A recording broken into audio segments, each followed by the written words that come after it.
Bueno, en el siguiente vídeo pues vamos a trabajar con los cuerpos geométricos. ¿Vale? Los cuerpos geométricos son objetos que nosotros nos encontramos, son objetos tridimensionales, ¿vale? En contraposición con los objetos en dos dimensiones. Los objetos en dos dimensiones son objetos planos.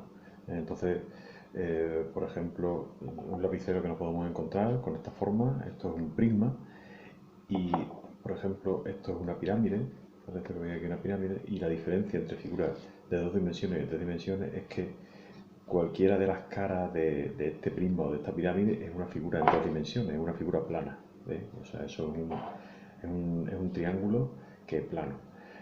Una figura plana es una figura que se puede dibujar en la pizarra sin que sobresalga, ¿vale? Pero una figura tridimensional, ¿vale? Un cuerpo geométrico como estos que tenemos aquí, pues no se pueden dibujar. Perdón, se cae. No se pueden dibujar en la pizarra porque se salen, ¿verdad? Se salen de la pizarra, tienen volumen.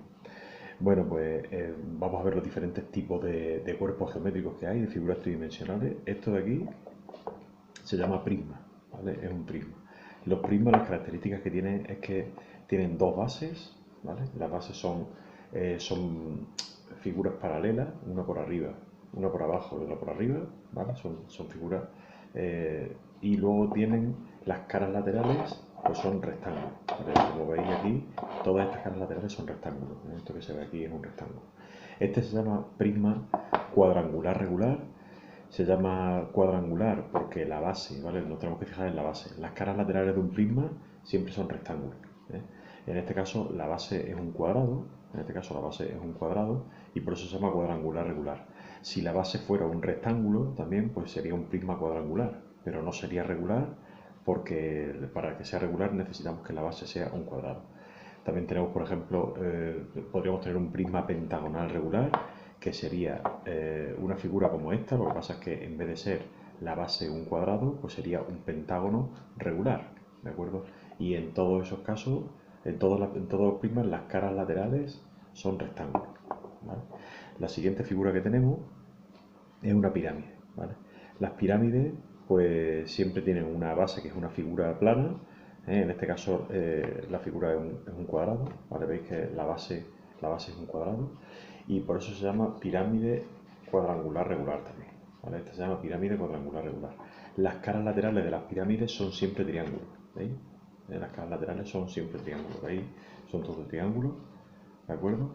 Entonces la diferencia entre un prisma y una pirámide es que el prisma tiene dos bases, el pirámide solamente tiene una base, la pirámide termina en pico, las caras laterales de un prisma siempre son rectángulos y las caras laterales de una pirámide siempre son triángulos, ¿de acuerdo? Otra cosa importante de las figuras tridimensionales es que podemos hacer su desarrollo plano. Desarrollo plano significa que yo esta figura de papel, pues cojo y la abro, la pongo sobre un plano, ¿vale? La pongo extendida sobre un plano y entonces me quedaría una cosa así. Si yo abro esta figura y la ponemos extendida sobre el plano, pues me quedaría una cosita así. Bueno, si lo veis por aquí, pues quedaría así, ¿de acuerdo? Entonces esta pirámide, si yo hago su desarrollo plano, ¿vale? Si yo lo que hago es poner esta pirámide sobre un plano, es decir, este folio lo deshago y lo pongo sobre una pizarra o sobre la mesa, lo que me queda son las caras laterales, que son 1, 2, 3 y 4 triángulos, y la base, que es un cuadrado, ¿vale? La base, que es un cuadrado, pues aquí estaría la base, ¿de acuerdo? Y aquí estarían 1, 2, 3 y 4 caras laterales, ¿sí? Muy bien. Bueno, pues seguimos por aquí. A ver si vamos bien. De acuerdo. Vale, ahora otro tipo de figuras tridimensionales son las figuras de revolución. Las figuras de revolución son estas tres. Eh, Como sabéis, bueno, pues ahora las nombramos, ¿vale? Pero son figuras que nos encontramos, ya os digo, a diario en nuestra casa nos las encontramos. Esto de aquí es un cono, ¿vale? Esto de aquí es un cono. No sé si se ve bien. Esto de aquí es un cilindro, un vaso podría ser también, en este caso una hucha, y esto es una esfera, ¿de acuerdo? Eso es una esfera.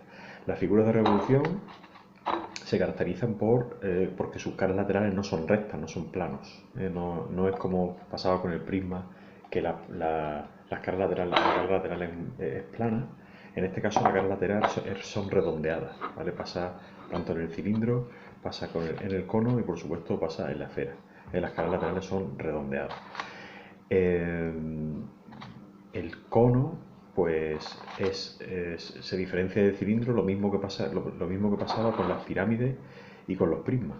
Un cilindro pues, tiene dos bases, una y dos. En este caso, las bases son círculos, ¿vale? Veis que esta base es un círculo, esta también son exactamente iguales, además son paralelas, ¿vale? Y la cara lateral es redondeada. Un cono, pues solamente tiene una base que es un círculo, ¿vale? Solamente tiene una base que es un círculo, termina en pico y la cara lateral también es redondeada. Y la esfera, bueno, pues es un poco especial.